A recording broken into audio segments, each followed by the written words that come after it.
Quand on imagine la pointe absolue de l'intelligence artificielle aujourd'hui, on pense direct à des trucs immenses, tu vois. Ouais, des immenses fermes de serveurs dans la Silicon Valley, c'est sûr. Voilà, avec des milliards de dollars de financement, des armées de programmeurs dans des bureaux en verre, ce genre de choses. C'est l'image classique, ouais. Sauf que la véritable fondation de l'IA moderne et de la cybernétique, elle n'a pas du tout été bâtie là-bas. Non, vraiment pas. C'est un contraste assez saisissant avec notre vision actuelle. En fait, elle est née en 1949. Et attention au décor, dans la cave un peu glauque d'un hôpital londonien. Exactement. Par un groupe complètement secret de scientifiques rebelles.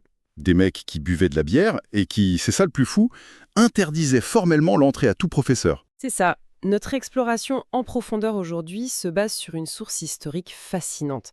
C'est un article de recherche très détaillé qui s'appelle The Ratio Club, a Hub of British Cybernetics. Écrit par Phil Husbands et Owen Howland, c'est bien ça? Absolument.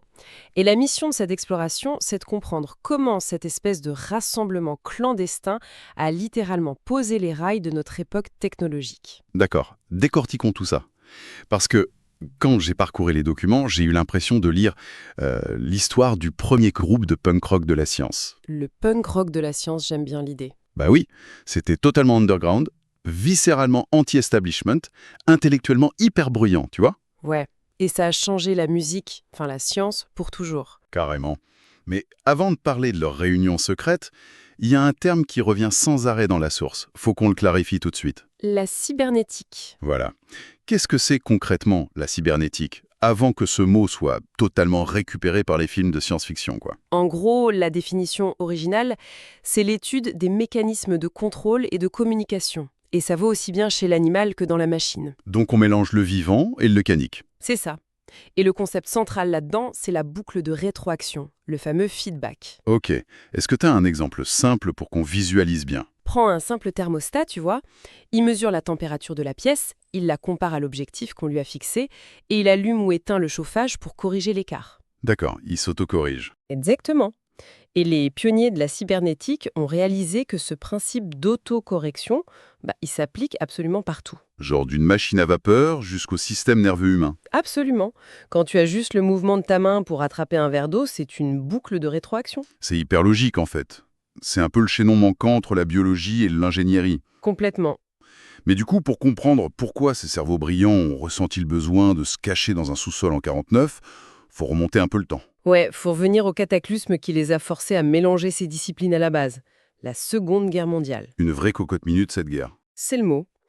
La guerre a agi comme un solvant sur toutes les barrières académiques traditionnelles. Face à l'urgence, le gouvernement britannique a littéralement enfermé ensemble des biologistes, des mathématiciens et des ingénieurs. Des figures énormes, hein, genre Alan Turing. Alan Turing et E.J. Good, qui décryptaient les codes secrets à Bletchley Park, ouais.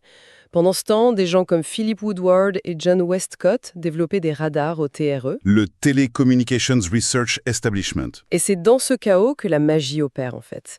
Imagine un physiologiste qui se retrouve soudain à devoir fixer l'écran d'un radar toute la journée. Il ne voit pas les choses comme un ingénieur classique. Ben non.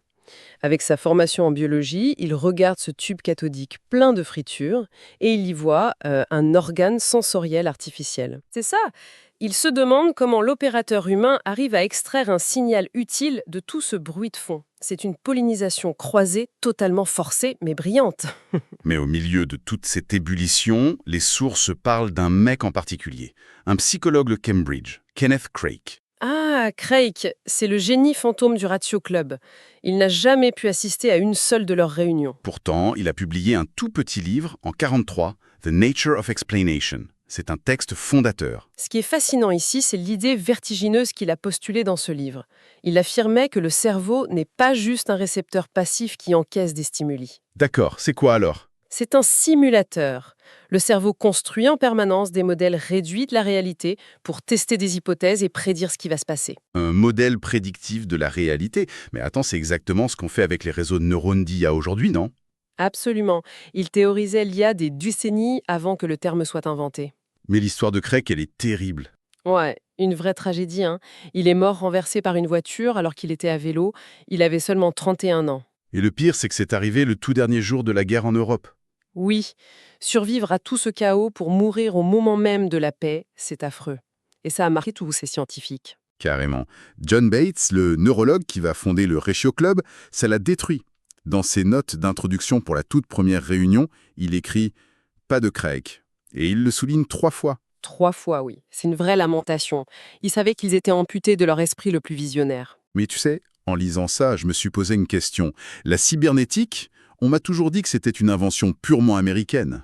Norbert Wiener, tu veux dire, hein. Ouais, avec la sortie de son fameux livre en 48. Du coup, c'est quoi le rapport avec les Britanniques? C'est une idée reçue très courante. Les documents montrent qu'il y avait une tradition britannique complètement indépendante. Elle a été forgée pendant l'effort de guerre, bien avant la publication du livre de Wiener. Ce qui explique l'arrogance magnifique de John Bates d'Idel. Ah oui, sa fameuse lettre d'invitation. Elle est incroyable. Dans sa lettre secrète pour former le club, il impose une règle stricte. Pour devenir membre, il fallait pouvoir prouver qu'on avait eu les idées de Norbert Wiener, mais avant la sortie du livre de Wiener. En gros, il disait « on faisait de la cybernétique avant que ce soit cool ». C'est du snobisme de très haut niveau. J'adore. Mais il fallait bien ça. Bates refusait que cet élan interdisciplinaire acquis sous les bombes s'évapore. Parce qu'après la guerre, la rigidité académique était revenue en force dans les universités. La biologie chez les biologistes, l'ingénierie chez les ingénieurs. Exactement, chacun dans sa case. Bates a donc voulu créer un sanctuaire pour préserver cette liberté, avec des règles, disons, très spécifiques. Et c'est là que ça devient vraiment intéressant. Parce qu'on entre carrément dans la dynamique de Fight Club, tu vois. La première règle du Ratio Club. Voilà. Première règle, aucun professeur n'est autorisé au Ratio Club. C'est fou quand on y pense. L'analogie avec Fight Club marche bien, hein, même si la bagarre était purement intellectuelle. Bates exigeait 3 choses.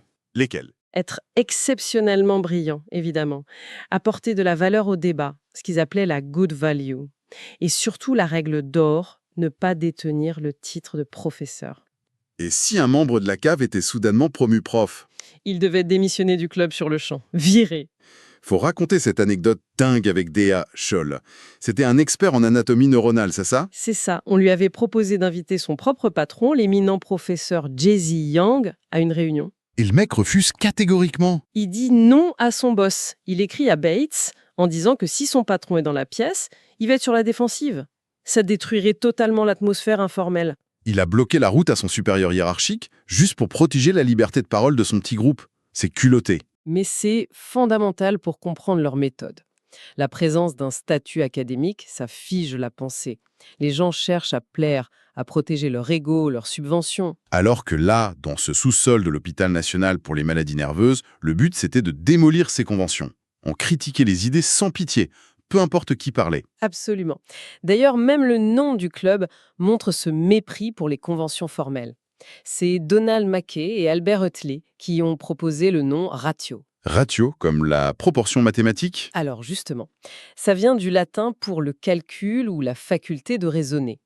Mais le physicien Thomas Gold a raconté plus tard un détail hilarant. Lequel? La moitié du club le prononçait ratio à la latine et l'autre moitié disait ratio en anglais normal. Ils étaient tellement focalisés sur leur débat qu'ils n'ont jamais pris la peine de se mettre d'accord sur le nom de leur propre groupe. Incroyable! Et cette désinvolture, il l'appliquait même aux grands invités internationaux. Ah oui, l'épisode avec Warren McCulloch. Le père fondateur américain de la discipline, il vient les voir lors de la toute première réunion le 14 septembre 49. On s'attendrait à ce qu'ils soient tous hyper respectueux, silencieux. Pas du tout. Bates a pris des notes après et il était super déçu. Il a carrément écrit que McCulloch se contentait de réciter des morceaux de sa prose pourpre comme un perroquet. Une légende vivante qui se fait traiter de perroquet ennuyeux par des trentenaires dans une cave. Magique. C'était l'ambiance Ratio Club. Mais ce qui m'a scotché dans ces documents, c'est qu'il ne faisait pas que parler. Il passait à l'acte, avec la méthode synthétique. Au lieu de juste théoriser sur le cerveau humain, il prenait des fers à souder et construisait des cerveaux mécaniques. La théorie matérialisée. Et là, faut qu'on parle de l'homéostat de W. Ross Ashby. 1948. La machine électromécanique par excellence. Attends, il faut vraiment qu'on m'explique ça doucement. On parle d'une boîte construite avec des pièces récupérées de la Royal Air Force. Comment une machine de 48 peut s'adapter toute seule sans la moindre ligne de code informatique? La mécanique derrière ça est super ingénieuse. Ashby voulait démontrer ce qu'il appelait l'ultrastabilité. C'est-à-dire? C'est la capacité d'un système à survivre dans un environnement chaotique en reconfigurant ses propres règles internes. comme un corps animal maintient sa température. Ok, je vois. Et physiquement, ça ressemblait à quoi? La machine avait 4 unités interconnectées. Au-dessus de chaque unité, il y avait un aimant qui pivotait dans un petit bac rempli d'eau. Un aimant dans de l'eau. Oui, un courant électrique traversait l'eau. Et selon la position de l'aimant, la résistance électrique changeait, ce qui influençait les 3 autres unités. Donc c'est une interaction physique et électrique en temps réel, quoi. C'est ça. Et si le système devenait instable, par exemple si tu poussais un aimant à la main ou si tu inversais le courant avec un interrupteur, la machine entrait en zone critique. Et que se passait-il à ce moment-là? Un mécanisme s'activait. Des commutateurs rotatifs modifiaient de façon totalement aléatoire la polarité et les connexions des circuits. Encore et encore, jusqu'à ce que les aimants trouvent par eux-mêmes une nouvelle configuration d'équilibre. Mais c'est étouffant. La physique elle-même résout le problème. C'est pas un algorithme écrit par un humain. Exactement. Et cette approche nous mène direct aux fameuses tortues de Gray Walter. Ah, Elmer et Elsie, les tout premiers robots mobiles autonomes. Fabriqués avec de vieilles valves électroniques, des fils de récup et des coques en plastique improvisées. Des pionniers de la robotique. Mais là encore, je bug sur la complexité du truc. Aujourd'hui, un robot autonome, ça a des caméras, des capteurs lidar, ça traite des gigaoctets de données. Oui, alors que les tortues de Walter avaient un système nerveux analogique de 2 neurones artificiels. Seulement 2 valves? Comment 2 valves peuvent permettre à un robot de naviguer tout seul dans une pièce? C'est l'élégance de la boucle sensorimotrice. La tortue avait un capteur de lumière monté sur une petite tige rotative, reliée au moteur de direction. Le premier neurone cherchait la lumière. Donc, si elle voyait une lumière faible, elle avançait vers elle. Oui. Mais si la lumière devenait trop forte, le circuit s'inversait instantanément. Le robot reculait comme un petit animal effrayé par un feu. Un comportement d'attraction et de répulsion avec un seul capteur. Et le deuxième neurone était relié à un capteur de contact sur sa carapace. Si la tortue tapait le pied d'une chaise, ce signal de contact prenait le dessus sur la vision. D'accord, la vue était désactivée temporairement. C'est ça. Le circuit créait une oscillation, forçant la tortue à reculer et à tourner pour éviter l'obstacle. Une fois dégagé, le capteur de lumière reprenait contrôle. Tout ça avec 2 composants actifs. Et c'est ça qui a mené à cette incroyable expérience du miroir, non? Ah oui, l'expérience devant le miroir. Fascinante. La tortue croise son propre reflet et elle perçoit la petite ampoule allumée sur son propre dos. Donc elle s'approche de la lumière. Mais en s'approchant, la lumière devient trop forte dans le reflet. Voilà. Alors elle recule. Mais en reculant, la lumière faiblit. Donc son premier neurone lui dit de s'approcher à nouveau. Et la tortue se met à osciller. Elle tremble. Elle fait une espèce de petite danse d'hésitation devant le miroir. Gray Walter a appelé ça le complexe de Narcisse. C'était l'apparition d'une illusion primitive de conscience de soi. Et ça émergeait purement d'un comportement réflexe non planifié. Si l'on relie cela à une perspective plus large, ça déconstruit totalement l'idée qu'il faut un cerveau massif et centralisé pour avoir un comportement complexe. C'est le principe fondateur de l'IA incarné ou l'embodied AI. Walter a prouvé que la complexité émerge de la friction constante entre un corps physique, ses capteurs et un environnement imprévisible. Et Thomas Gold, l'astrophysicien du club, a vu ces tortues et il a direct compris le potentiel. Oui. Il a prédit que cette technologie servirait un jour à fabriquer des tondeuses à gazon autonomes. Une prédiction faite dans les années 50, des décennies avant les tondeuses robots de nos jardins. Mais bon, il n'y avait pas que des constructeurs de robots dans ce club. Non, l'autre moitié utilisait ces nouvelles mathématiques pour décoder le cerveau biologique humain. Exactement.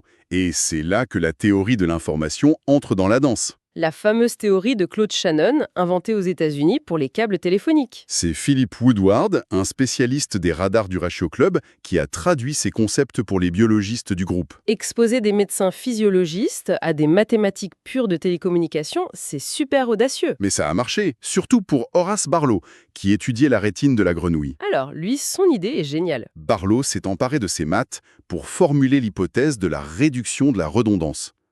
Il a compris que le nerf optique de la grenouille a une bande passante super limitée. Il ne peut pas envoyer chaque petit photon de lumière au cerveau. C'est physiquement impossible. Exactement. Donc les neurones de la rétine s'inhibent les uns les autres pour effacer l'arrière-plan immobile. Le fond de l'étang qui ne change pas, la grenouille l'efface. Alors, qu'est-ce que tout cela signifie au fond? Parce que si je vulgarise, Barlow a compris que la rétine, c'est un fichier zip biologique. C'est une excellente analogie. Bah oui, comme un logiciel de compression sur un ordi, le cerveau compresse les données visuelles, il supprime tout ce qui est redondant et ne garde que l'info utile. C'est-à-dire un petit point noir en mouvement. Une mouche. Voilà. Et tout ça a attiré les plus grands esprits. Alan Turing lui-même a rejoint le club très vite. Turing devait amener des débats complètement fous lors de ces soirées. Ah oui, en décembre 50, il présente ses idées sur l'éducation d'un ordinateur numérique. Il pose les bases de l'apprentissage automatique et de son fameux test. Je crois. Oui, comment les formes biologiques émergent. Genre, pourquoi les léopards ont des taches sur leur fourrure? Exactement. Turing propose un modèle purement mathématique, deux substances chimiques qui se propagent à des vitesses différentes dans l'embryon et qui créent spontanément des rayures ou des taches. De l'informatique naturelle, en gros. Imagine entendre Turing t'expliquer ça. Une bière à la main dans une cave londonienne. C'est surréaliste. C'est ça qui est génial avec eux. La science ne restait pas dans les bibliothèques. Les sources sont pleines d'anecdotes folles. Ah, l'histoire de la Rolls-Royce, il faut la raconter. Philip Woodward emprunte une Rolls-Royce pour aller voir Ashby dans son asile psychiatrique. Et sur le siège passager, t'as William Washington, le neurophysiologiste. Et Rushton force Woodward à regarder les fleurs sauvages sur le bord de la route pendant qu'il roule à toute vitesse. Oui. Tout ça pour diagnostiquer la nature exacte du daltonisme de Woodward en temps réel dans une voiture lancée à pleine vitesse. C'est tellement eux. Et les débats continuaient partout. Sur l'énorme péniche de Partmerton dans les docks de la Tamise, par exemple. Une péniche qui empestait le sucre de la raffinerie d'à côté apparemment. Ce sont ces petits détails crasseux qui humanisent cette révolution scientifique. Une révolution qui a vraiment triomphé d'ailleurs. Oui, vers 1955, le club se dissout naturellement, la mission était accomplie. La cybernétique était devenue respectable. Totalement. Ces jeunes rebelles sont devenus l'establishment. Ils sont entrés à la prestigieuse Royal Society, certains ont frôlé le prix Nobel, ils n'avaient plus besoin de se cacher. Tu sais, ce que je retiens de cette exploration, c'est l'importance incroyable du chaos interdisciplinaire. C'est clair. Les vraies ruptures ne se font pas quand on reste enfermé dans son département universitaire. Elles naissent à l'intersection chaotique de domaines qui n'ont rien à voir. C'est une vraie leçon d'ingénierie sociale. Pour innover, il faut un espace sans hiérarchie où on peut dire des choses extravagantes sans se faire juger par son patron. Ce qui amène une ultime réflexion vraiment vertigineuse, je trouve. Laquelle? Si le succès de ce Ratio Club venait précisément de leur interdiction stricte des profs et des hiérarchies formelles... Qu'est-ce que ça a dit sur notre système aujourd'hui? Exactement. Aujourd'hui, l'IA est dominée par des géants technologiques, hyper structurés, hyper pyramidaux, et par des universités obsédées par le financement. C'est vrai. Alors la question c'est, est-ce que cette hyperstructure géante n'est pas paradoxalement le plus grand obstacle à la prochaine révolution de l'intelligence artificielle? Ouf, c'est une question brûlante. Et je pense que les fantômes du Ratio Club auraient un avis très tranché là-dessus. Ouais, sans aucun doute. Merci d'avoir partagé cette curiosité intellectuelle au cours de cette exploration en profondeur. À bientôt.